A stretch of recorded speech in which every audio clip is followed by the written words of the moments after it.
All right, it is time for film goals check-in.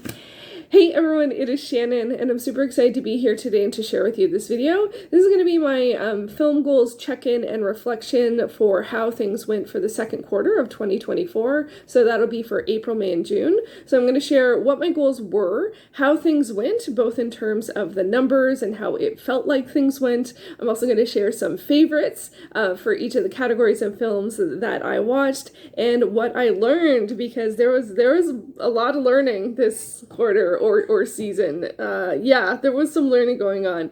So I'm going to share how things went, and then I'll also share what my plans are for the upcoming season or quarter for my film goals. So what were my goals? So my goals for the year is simply to watch more new to me films. Last year, I really didn't get a lot of new watches in, so that's my overall goal for this year. And I also want to reestablish my film watching habit. Those sort of two things go hand in hand. If I reestablish my film watching habit, that'll allow me the opportunity to watch more new to me films, or watch more films in general. And I am putting a priority this year on new to me films.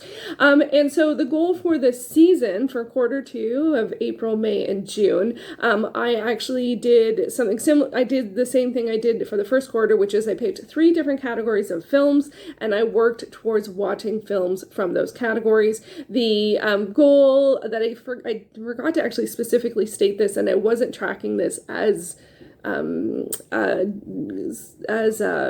focusedly as the first quarter, was to watch 10 films from each category, and that's over 13 weeks, which I think is a pretty good goal. It's ambitious but possible, and it does allow for some weeks off when you need them.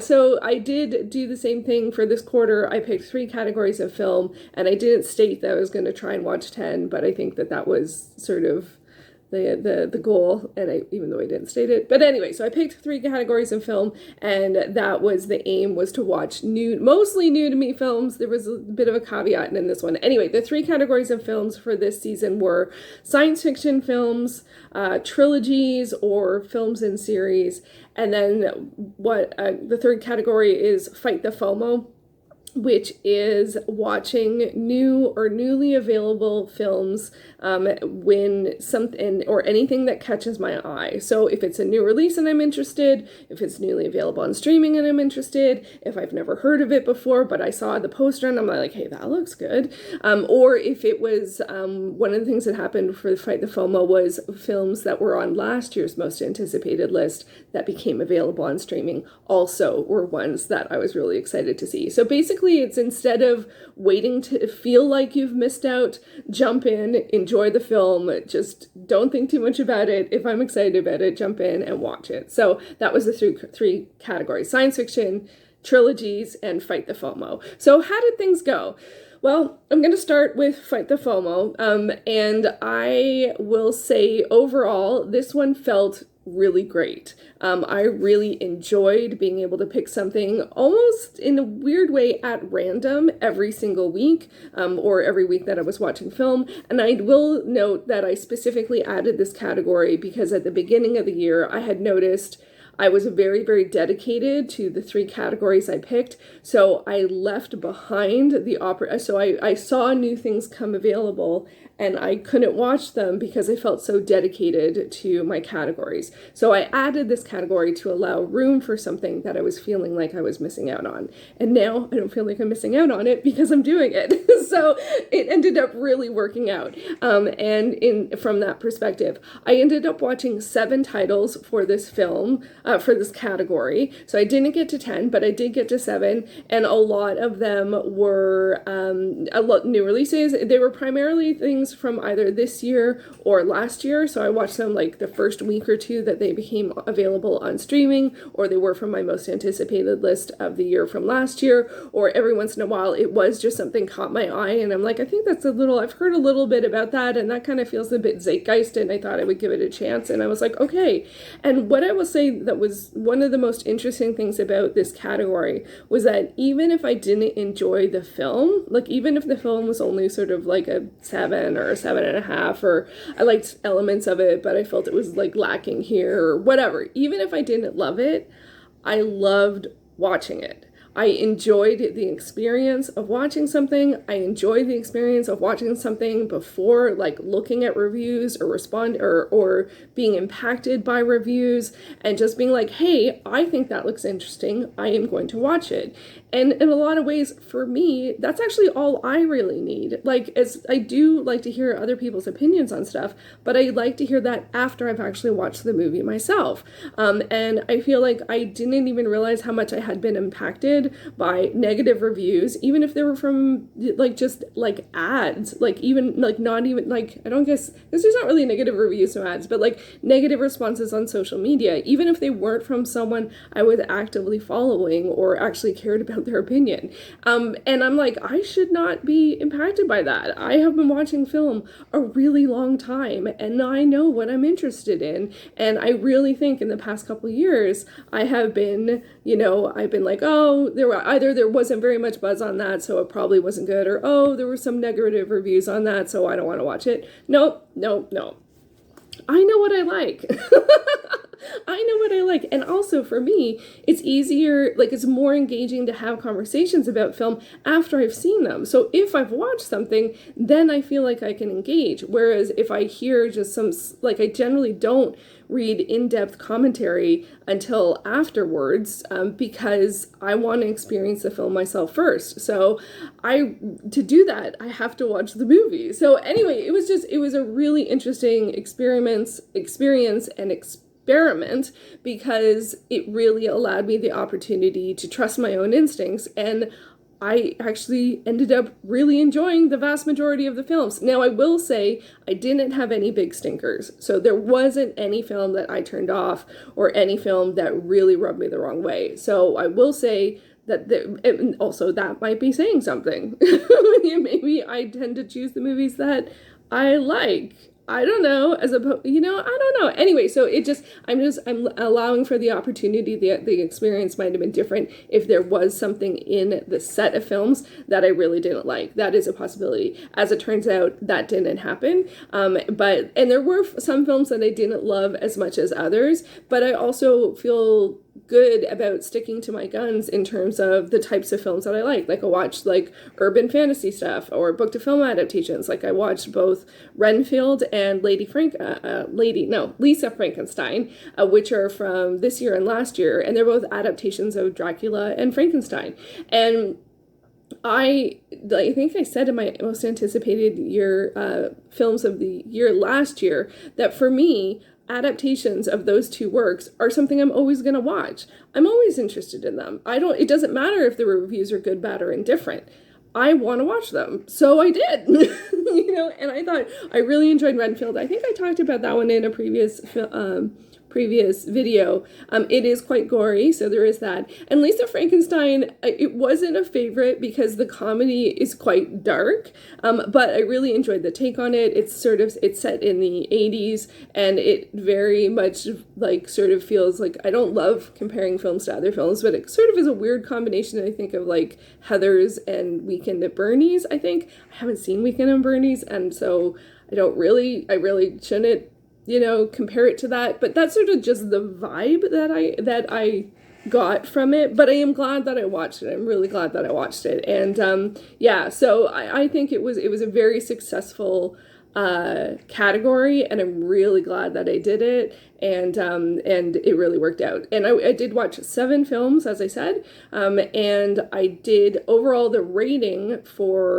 average rating for the 7 films ended up being 8.21 out of 10, which I actually think is quite good. So I'm really impressed with that, and I'm really happy with how things went. So some of my favorites, and I think I actually have talked about all of these before, but my top 3 included Bottoms. Okay, that's not the best poster for this. Bottoms, which is a comedy, a high school comedy that is where 2 girls decide to start an underground fight club or a school fight club or self-defense club / fight club so that they can create an opportunity to talk to the girls that they have crushes on. So So it's a pretty, I think I don't know how edgy the comedy is, maybe I'm just getting old. But some of it's a bit cringy, and there's definitely, because there's some elements of romance in it, there is the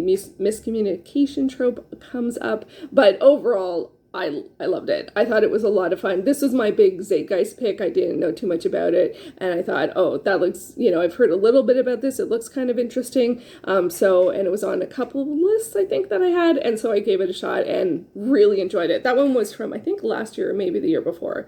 I also really loved This Is Me Now, which is the Jennifer Lopez film. This one's a little hard to quantify in terms of like genre, because some of it's like speculative fiction, some of it's more dramatic narrative with a focus on relationships and romance. It definitely has a journey of self-discovery vibe to it, and then it also has elements that are like music videos, and some of it is quite out there in terms of connecting everything together, and I actually absolutely love that. I thought it had a strong artistic vision. Some of the art direction and cinematography is absolutely extraordinary, and I really did love the story, and I thought it was very meaningful. So I thought it was a big win for me. I think that was the first week I watched that one.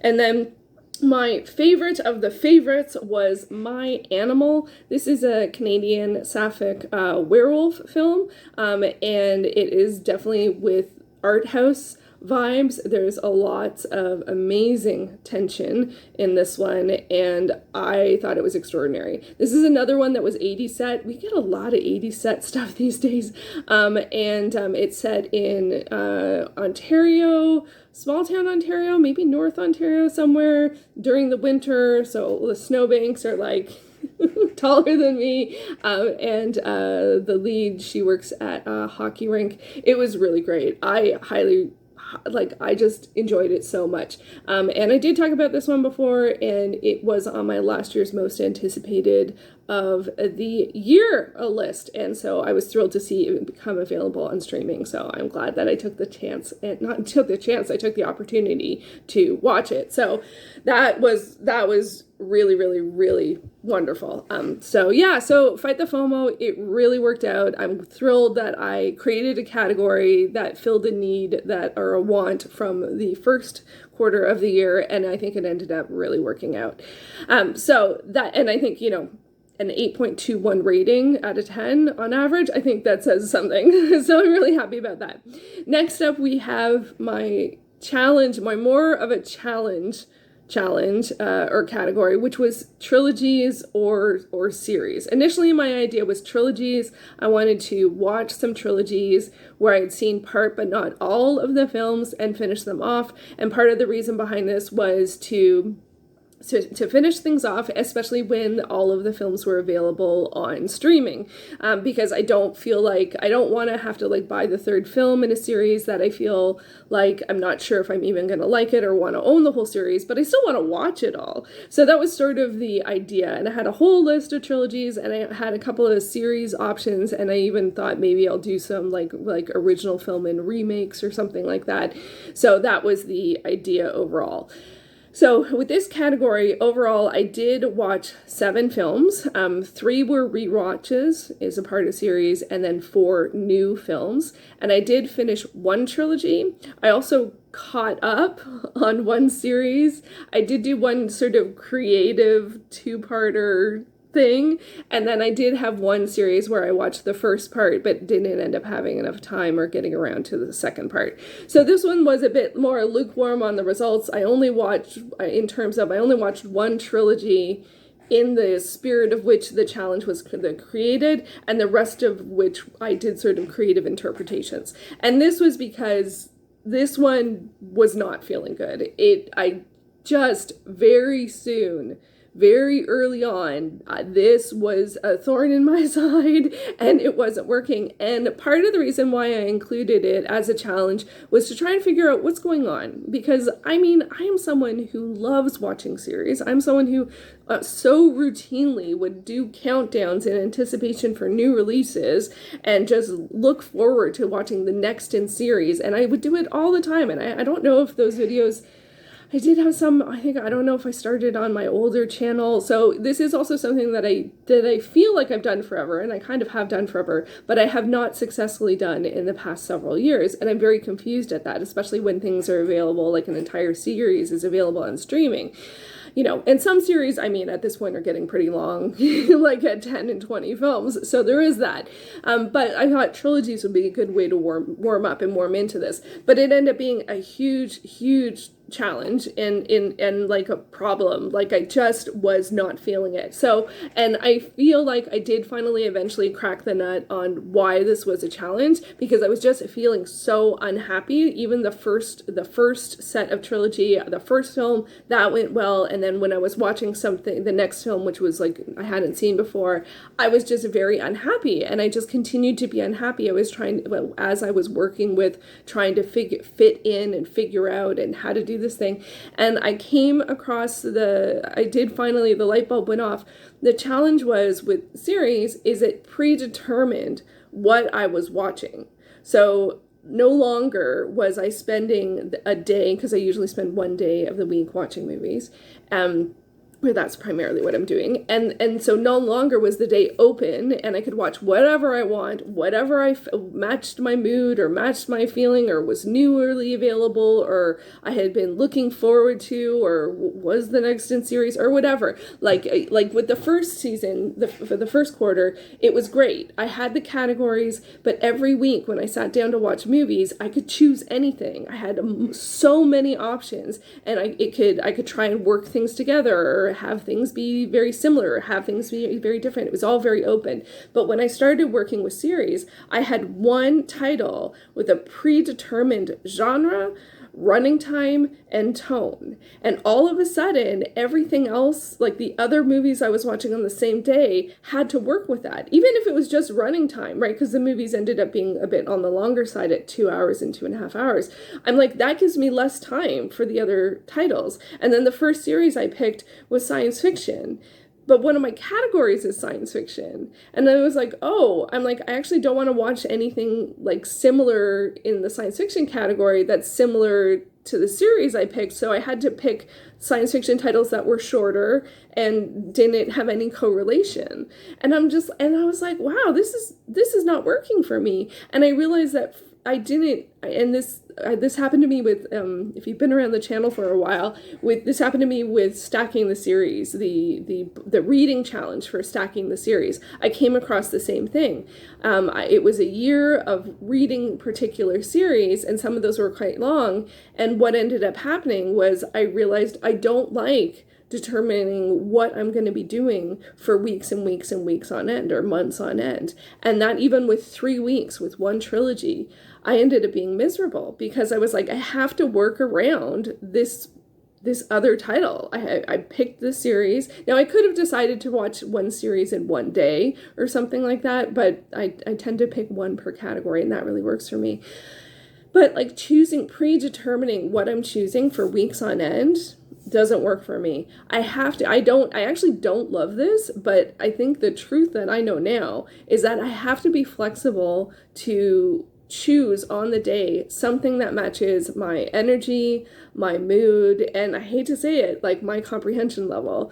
Some weeks are tougher than others, and by the time I'm getting to be watching some movies, sometimes I don't want to watch something that's super heavy, and I need the flexibility to work with that instead of working against that. And predetermining what I'm watching does not accommodate that at all. So this ended up being a massive failure in terms of how it feels, but I did end up learning what the problem was, which is I don't like predetermining what I'm doing in the future. I like to know that I'm going to be watching movies on this day, but it no longer brings me like excitement or whatever or drive if I know what movies those are. I want to make that decision on the day, and it needs to like complement how I'm doing on that day. And I don't love that. I admit I don't love that. I wish I could just say like, no, I'm going to watch these 10 films over 10 weeks, and that's what I'm going to do because I want to see these 10 movies because they're part of whatever goals or whatever.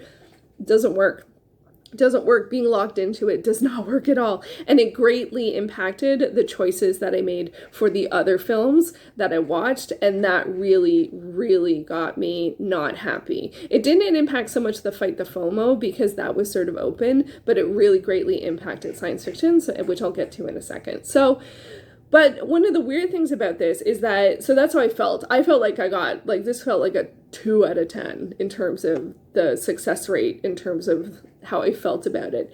That being said, I did watch 7 films out of 10. I did finish a trilogy. I caught up with a series, and I did watch a creative interpretation of a 2-parter. So I successfully completed 3 series. That actually, if I'm looking at watching 10 films with 3 trilogies, that was the original intent, finishing 3 is the goal. So I met the brief in terms of the numbers, but not in terms of how I felt. So it's just really weird. It's just really weird. And the one trilogy that I did finish was the Divergent trilogy. And I'm really glad that I finished it, but I never ever ended up talking about it in a video. And I do also feel like I wish I had vlogged after each one and done a reaction type vlog. And so I was also feeling in conflict of how to share how the experience of watching the films. And so that even muddied the waters further. So yeah, but I did watch the Divergent trilogy. It was the one series that I completed, and the one series I didn't complete was I rewatched Dune Part 1, but I haven't watched Dune Part 2 yet. Or Dune Part 1 is not called Part 1, but the new Dune, the Denis Villeneuve Dune. So I'm really looking forward to seeing Part 2. So yeah, and then hilariously, when I looked back at the 7 titles, 6 of those titles were science fiction. 6. So I picked science fiction as a category, but for this other challenge, I ended up watching 6 out of the 7 titles were science fiction. And then when it comes to the actual numbers, my average rating for this category was 8.96.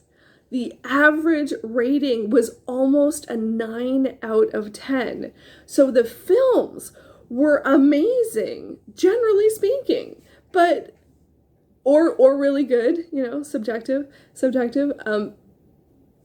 But I felt like things went horribly, so it's really, really funny. So anyway, now let's get to what were my favorites. And the 2 films that, without question, matched exactly in all of the different ways that I calculate ratings, whether scoring out of 10 or I have a different sort of priority matrix system ranking thing, which if I can find a video, I'll put it down below. It's really cool. You put every single title head to head as opposed to just doing this sort of star rating. It's really interesting to see how things turned out. Anyway, but tying for second in all ways possible was rewatching the original 1954 Godzilla and Godzilla -1 from last year.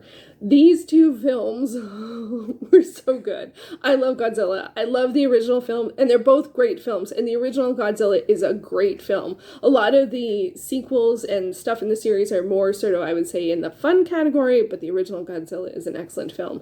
And Godzilla -1, again, an excellent film. It's currently on Netflix here in Canada, so that's what inspired me to rewatch the first one. Also, Godzilla King of the Monsters, which is the Americanized version of Godzilla, was my first watch of the year overall. And I felt like I didn't even realize that that's what it was. And it just felt so wrong. It's just because it takes all of the Godzilla footage and just, it's not okay. Because the original one is amazing. So anyway, this was excellent. I absolutely loved both of the films. It was a real joy to rewatch Godzilla. It's currently on Tubi, and then Godzilla -1 is on Netflix here in Canada, and it was excellent. It's an excellent film. It's a historical, in a lot of ways, it's a historical drama, but also it's a monster movie, so it's really good. But it's very serious and heartfelt. The sound is amazing. The score is amazing. The creature design is amazing. The acting is great. The story is good. It was just excellent. So those tied for second place in all, as I said, in all ways I categorize the different the different, oh, and this is the other poster, but this is a sort of iconic popular poster, but when it's white, it's hard to see the details. So those were in my number 2 place, but the number 1 place was the one series that I caught up on, and this is one of my creative interpretations. And also Godzilla and Godzilla -1 are creative interpretations, because they're not really a series, but close enough. Close enough. But I mean, they're part of the same world, but they're not, but I don't know what you would call Godzilla -1 in terms of, like, I don't know where you would go in terms of, like, how you would describe it. It's part of the same franchise, yeah, that's my creative interpretation on the series. And then my creative interpretation on catching up with the series, and my favorite movie from the series category was Teen Wolf, the movie. I loved this so much. So this is a movie that is sort of like an accompaniment or an epilogue, I guess, maybe in a way, to the Teen Wolf TV series. That was a 6-season series from, I think, around 2010 to 2020 to 2016 or something like that, it's a paranormal series, so it's the only one that wasn't actually science fiction. In a way, there's some science fiction elements, or it's paranormal or urban fantasy or based on folklore, so it's more folklore based than science based. But yeah, so this, I loved it so much. There's a lot of returning cast from the TV series. There is a lot going on this. This is not something I would recommend watching without watching the series, because there are so many characters and there's so many storylines and there's so many different elements that even as someone who loved the series, I was like, what exactly is that, and who is that, and is that this person, and that kind of stuff. Like, there's a lot of stuff I remember, but there was some other stuff that I didn't quite remember, and they really try and pack a lot into it, and it is quite long at 2 hours and 20 minutes, but I loved it. I don't care. I'm a huge fan, so I think sometimes when you're a big fan of something, enjoying it is more important than criticizing, or looking for, like, certain things or continuity. Like, I mean, there were some things that I was just like, I'm not quite sure about that. And there were other things I was like, oh, that was really cool, Anyway, I love the series. I love the show. I am a big fan. I did not rewatch the series in anticipation for watching this film, and that was totally fine. But so yeah, it was my favorite of my series watches, and I am really glad I got the opportunity to watch it. I would also say that I think it also would be included. It could have been also included in Fight the FOMO, because it is a newer release. It came out, I think, last year. But I do think of it as it is a series. It comes after it's kind of like Firefly and Serenity, right? It's a similar idea. And so I'm thrilled about that. So the series challenge did not go well, but I mean, an 8.96 for the average rating. Everything was science fiction, and then like 6 were science fiction, and then I watched Teen Wolf, and I really enjoyed the majority of what I watched. So, I mean, it was a fail, but it also brought some wins. It's very strange. So the last category that I have was science fiction. So for this category, I did watch 7 films with the intent of watching them for science fiction, but only 2 out of the 8 films were what I would consider science fiction, and even those 2 were actually more of horror movies than science fiction movies. So, and when I watch things with the intent, it's like it looked like it could be science fiction, or it had science fiction elements, so I watched it for this category. But generally speaking, I don't think none of the titles that I ended up watching for this category were actually what I consider science fiction in the way in which I was hoping for this challenge. So, which would be, based on like anything set in space, or anything to do with time travel, or anything to do things set in the future, or working with technology, or science gone wrong, or nature gone wrong because of science going wrong, like those kinds of things. Some of those elements were in some of the films that I watched, but generally speaking, I feel like this category just ended up being a fail. But it was sort of like, it was greatly impacted by my series choices, and that first series choice of the Divergent series, it just made me feel like, okay, I don't want to watch anything that is future set. that I don't want to watch anything where technology and social commentary or elements of it, and I don't want to watch anything dystopic. And I'm like, okay, that's a lot of the options that are now not on the table. So I ended up reverting to sort of like watching a fair amount of B movies, which I do like, but I watch one of my categories for in the first part of the year was monster movies, and so that's pretty similar to that. And I had sort of worked through some of the, I ended up with some of the sort of more low-hanging fruit, because I had watched a fair amount of sort of those kinds of films already. So anyway, this ended up being, for me, I felt like science fiction ended up being a big fail because I was so greatly impacted by my choices in series and being locked into like what I was watching for series. So this just, I did watch 8 titles, but like none of them would I say their home genre really is science fiction, really? Or maybe it is, but there's sort of like another category that they would also fit into. And some of them were super tangentially related. Like I watched Sliding Doors, which is like, it's a drama / romance. Like it's not, you can make an argument for speculative fiction on Sliding Doors, but really it's not. It's a drama, And so it also could have fit in Fight the FOMO because it's sort of like a missed Zeitgeist film because I didn't see it like when it was super popular. So anyway, I'm very disappointed with how things went for this. And so, but the thing is, I really love science fiction. So, and I really love films that are about ideas. I love, again, films that are set in space, films that are, talking about the future, films that have time travel, films, nature gone wrong, science gone wrong. I love all of those things that, and often, science fiction talks about ideas and social commentary and those kinds of things. And that was not something that came up in a lot of the films that I watched. So this just ended up being a bit of a wash, and it is a category that I will bring back, and I thought about doing it next season, but I think it's too raw on how bad it went that I am just very unhappy with that. So many of the films I ended up watching were not really science fiction. Like watch Jolt with Kate Beckinsale. It's not really science fiction. It's an action movie. She has an electronic device that she uses to curb her temper. Is that science fiction? I don't know. Anyway, so I was really shoehorning stuff in there to be able to get anything for the category, and it just sort of fell apart. And so anyway, it didn't work out. I still love the genre.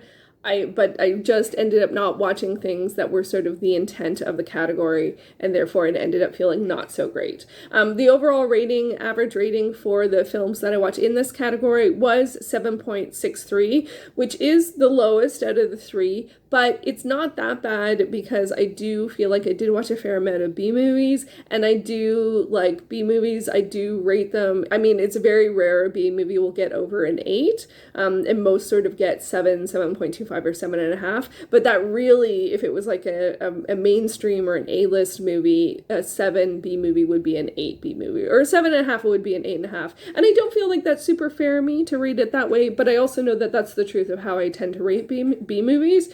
So it is a lower average rating, but I think that also reflects some of the choices that I made, and also some of them weren't great. I will say some of the choices that I picked for this category were not great, but I did end up watching, as I said, 7 films. So that was, that was progress. 8 films, actually, 8 films. So anyway, so what were my favorites? Well, one of my favorites was one of the B movies, which is Attack of the Crab Monsters. This one I did talk about in a video already. It is the 50s, nature gone wrong, science gone wrong, set on an island, and there's large crab monsters, and it was really... it was sort of just a really fun watch, and it didn't always make a lot of sense, and the creature design was really over the top, but I had I really enjoyed watching it, so that's fine. That's fine. I don't have too much to say about Attack of the Crab Monsters. It was very entertaining, and I am glad that I watched it. And then my second favorite film from this category was actually the last film that I watched, and that was Megan. Megan. This is a newer release, and it follows a woman who is a toy designer with a focus on robotics, and she designs a doll, an android robot doll, and and then that is self-learning, shall we say, and so things start to go awry. This was actually really good. I did not expect it to be as good as it was.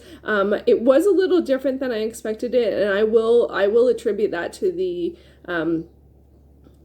marketing, because the marketing had people dressed up as the character, and the doll is like more like a child. So I thought the doll was an adult sort of doll, and so that sort of reframes the possibilities of, like, I didn't realize it was a toy. So it was interesting. Anyway, but yeah, I really enjoyed this. But I would say that this is actually a bit more in the land of horror than science fiction. But still, it was really good, and I ended up really enjoying it. And then one of the other titles, my highest rated title, ended up being the first title that I watched, which was Slashback.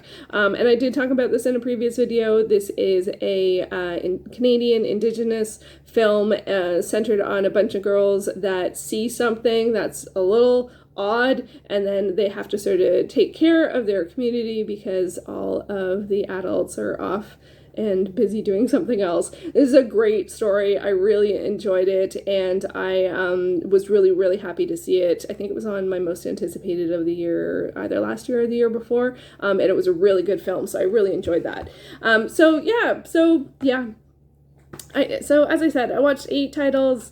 Not many, and this, again, I would also say this one is a little bit more of a horror thriller, but it is more science fiction. So but both that and Megan sort of are sort of like in between the lines of science fiction and horror.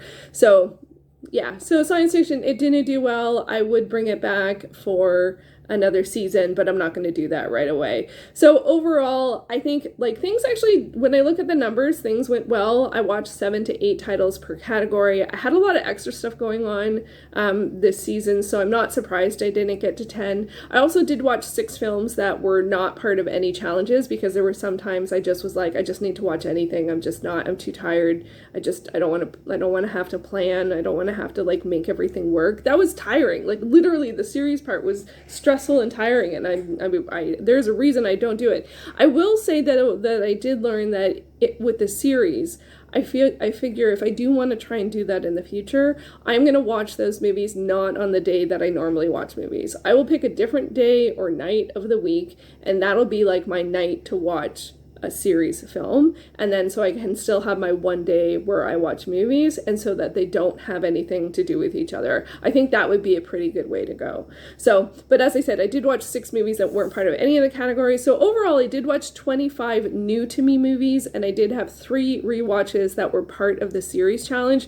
So 25 out of 30 is actually 83% for a success rate, which actually is not too bad. So I feel like, and all of the star ratings were actually pretty good. There wasn't a lot of films overall that I didn't enjoy. So it felt heavier, and it felt like it did worse, that things went worse than they did, with the exception of the Fight the FOMO titles. So, all right, this is a really long video. So what's next?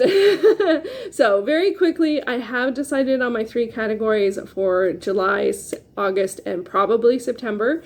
And those 3 categories of films are going to be the Taurus Stunt Awards.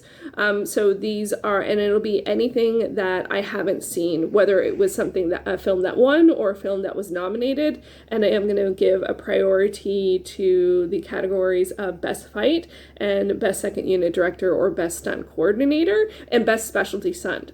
I think those are the ones that I'm more interested in. I do also like the category of Best Stunt Performed by a Stunt Woman, but sometimes those are stunts that are not in action movies. Like sometimes it could be like a comedy with a stunt. So that's not quite what I'm going for, but I want to watch like more. I like action movies, and I think this will be a fun way to catch up on some action movies that I haven't seen. So the Taurus Stunt Awards, anything that's been nominated or anything that's won that I haven't seen.